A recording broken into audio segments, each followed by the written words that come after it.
What's good, guys? Charles from Team COG coming at you guys here with a binder review. So I noticed, kind of like a few people, a few YouTubers out there show up case of binders and stuff like that. I by no means am a collector or organizer, but I do have two binders here that I could go through and we could talk about, sort of thing, just to kind of show you guys my small, inferior collection compared to a lot. But also, guys, remember to check out our sponsors down below. Also, guys, remember that if you want to join the Crusade, think about becoming a member.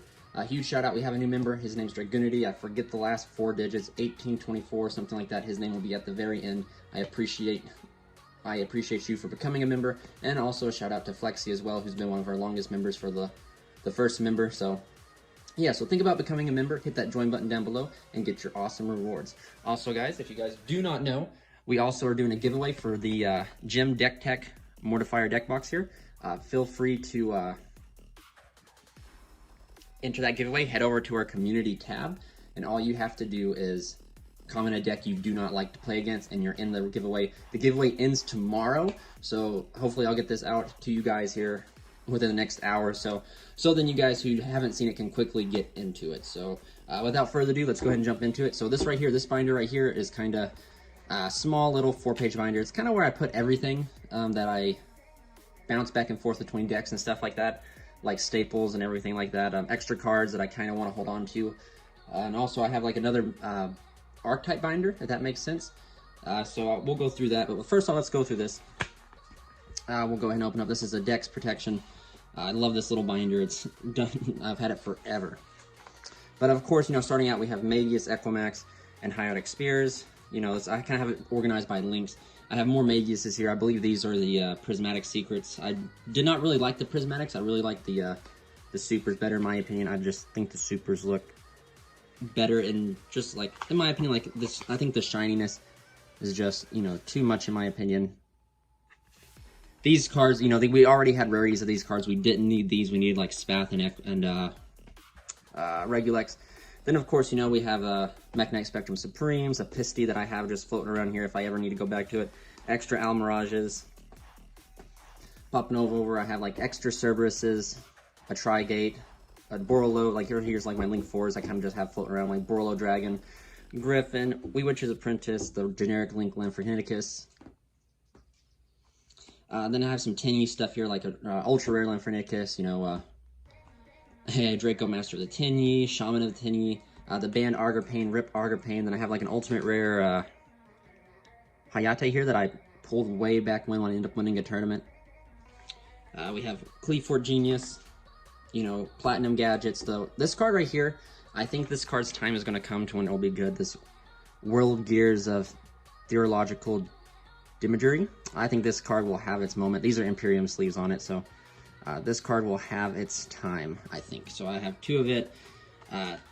2 Nightmare Phoenixes, just extra Phoenixes. Then I have the Neo Super Quantum Mech King Blaster Magna. When I had the Super Quants, this was like I got rid of my Super Quants and they announced the support to it. Kind of upsetting. So I picked these up in hopes that, one day when I pick up the Super Quants again, I'll have them. But, that red layer price is kind of crazy. 1 Striker Dragon, 1 Decode Talker, extra Skull Dread, 2 extra Link Kriebos, 2 Unicorns. This is just like generic, like, as you guys have noticed, like there's a few things that are archetype specific, like the Crusadia stuff, and other than that, the Tinny stuff. But other than that, most of the stuff is just kind of like generic stuff you could put into an extra deck. The Relinquist Anima, Link Spider, we have an ultimate rare Constellar Omega, which I'm sure people have seen this for. This is like one of the older, just a beautiful card to have, especially since I do have a Constellar core floating around. Secret Rare Diamond Dyer, just, generic rank 4s, Gear Gaia, because I did build gadgets for like a solid week and play tested gadgets, Phantom Knights of Brick Sword, and rank 3s, not too much, Photon Strike Bowser, Curious to Keep Your Genesis, Phantom Fortress, into Blather, again, this is part of the Constellar core I have floating around. Same here with, perhaps I have 2 of these. These right here were preemptive. Like these 3 right here were because I was going to pick up generators, but never got around to it because boss stage was too much. And I actually play tested the deck and really kind of didn't like it. And then again we have Livier the Sea Dragon. I do believe Livier is here because of these guys are here because I was going to build like a pure Phantom Knights at one time. Just again, so many projects and stuff, never got around to it. Azathoth Narla, rip these guys. I miss these guys quite a bit actually. They'll come back. Hopefully, Azlot will come back one day. Generic, you know, Tornado Dragon's generic. Hope Harbinger's generic. Some Time Thief. Dragoolion here is really good. But my favorite XYZ probably in the entire game is Lionheart, because, you know, the design. I love lions. They're like one of my favorite animals. I wish I could actually utilize this, and I wish he was a better card. He's just one of my favorite cards in the entire game of Yu-Gi-Oh! Is Lionheart. Then we have an extra Cardinal, a Rafflesia, another one of the ultimate rare Rafflesias that I ended up pulling from that OTS grind that we did, I think, like last week when I pulled 3 ultimates. We just have some extra, you know, some kind of fusions. Like Dominance Guy's just in here because, you know, I like the way he looks. I mean, I think Dominance here looks. I think he looks super bad, super cool.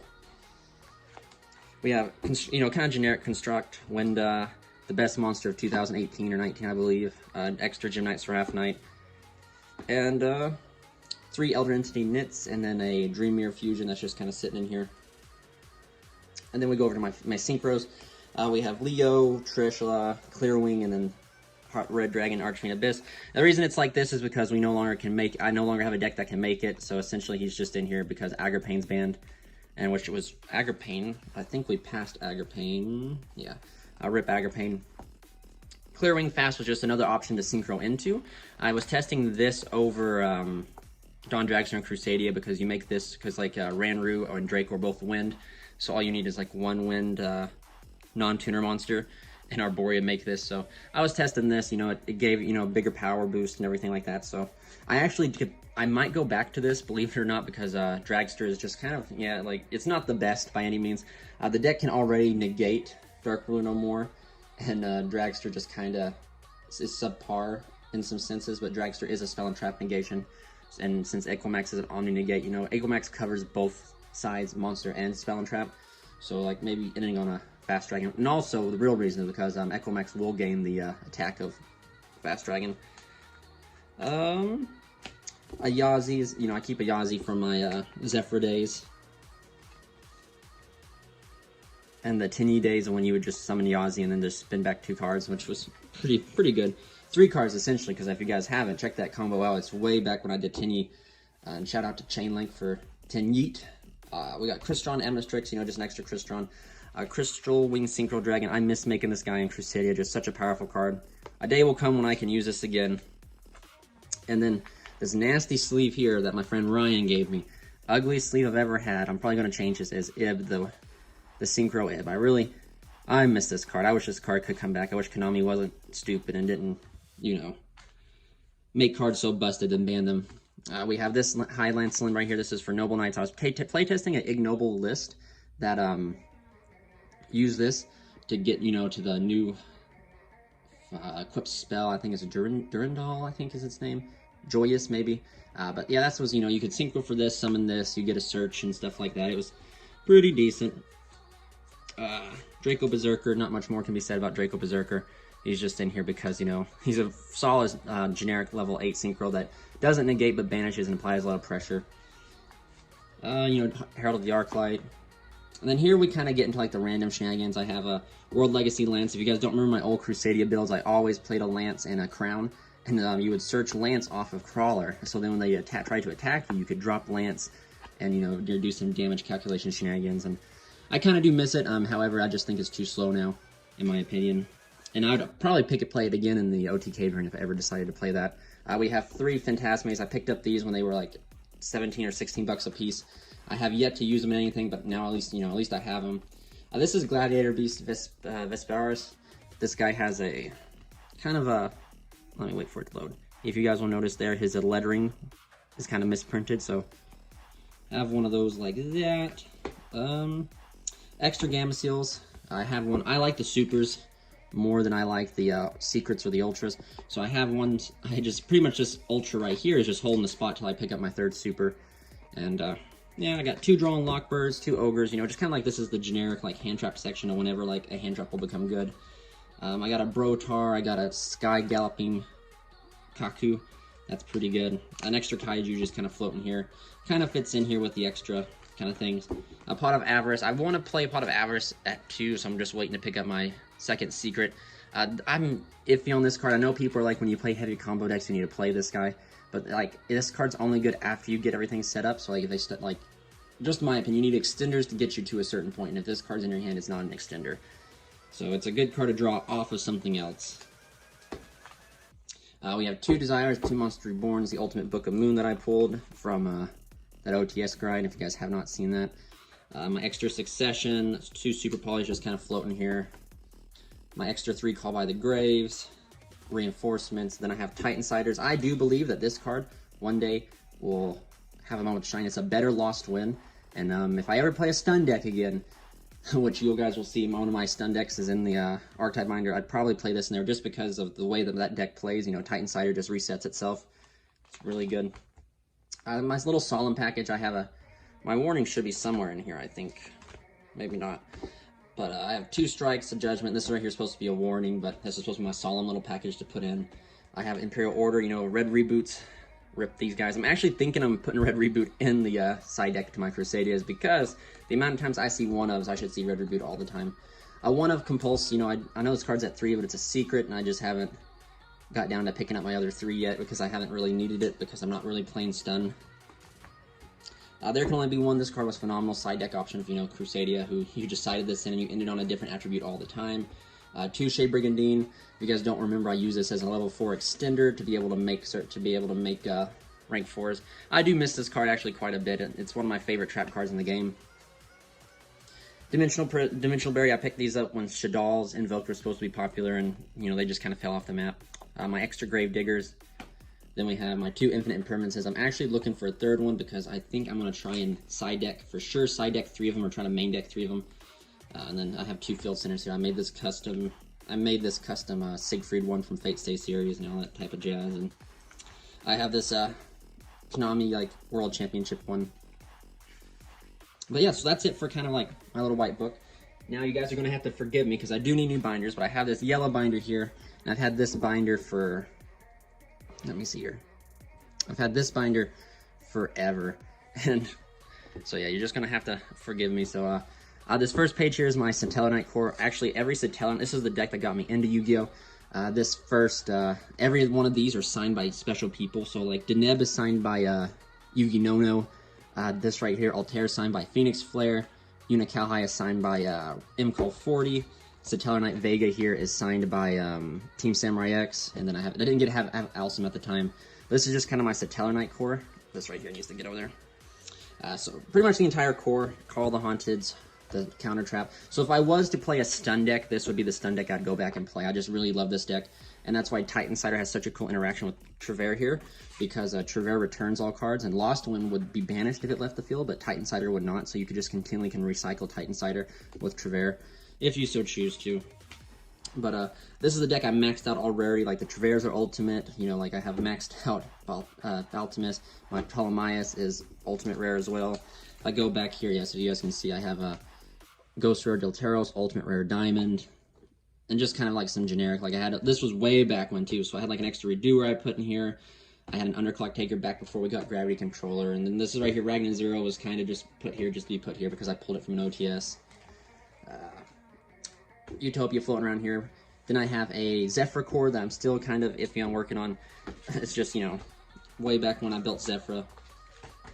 The Zephyrs are really cool. Like, I think this is maybe one of the best control pendulum decks that are out there. That, you know, like, Zephyr Anu here just does so much for the deck. You can just get counter trap after counter trap and just grind your opponent out. And plus, this card right here is a phenomenal a phenomenal pendulum card in itself, Zephyrath is. And then, you know, you have your, like, your Zephyraxi, your Oracles, the Providence, which is amazing. You have the counter traps, and then you have the card that can be played from the hand, the Zephyr War. You have the Link, you have Rip Metalfoes Electrum here. Another reason why Konami should think about what they do before they make cards. Vortex, you know, Chao Feng. Then right here I kind of have like a Gaia section kind of built up here. I have like Lord Gaia's, the Gaia the Midnight Sun, the Polar Knight, the Gaia Saber, because I think I'm going to try and pick up the Gaia stuff in Rise of the Duelists. So then right here I have 3 Maximuses, and you're going to be like, well, where's the rest of the CRUSADE gang at? They're put away in one of my boxes. But I alternate between the Supers and the Secrets sometimes. So right now I was kind of feeling the secret, so I traded spots and put these guys in here, but I'm going to find out and dig out my other Crusadia. I have like the common core that I'm going to put out here and everything, so then I have an extra core floating around. Here's my rocket stuff. I still have all the rocket things. My quick launches, my boot sector, my silver, my tracer, and my magna. All these are here. And then the best, so like Vindred, I love this deck. I picked this deck up on like its reveal. It was supposed to be like, you know, it had such promise for a TCG exclusive, and it just went just right down the drain. But however, I do know that there is like a variant now that plays like incantations that you're able to end on like Lord of the Red plus a Slayer. That's with both of the effects that Hoardhound and Revenants give it. And it's just, I just haven't got around to doing it.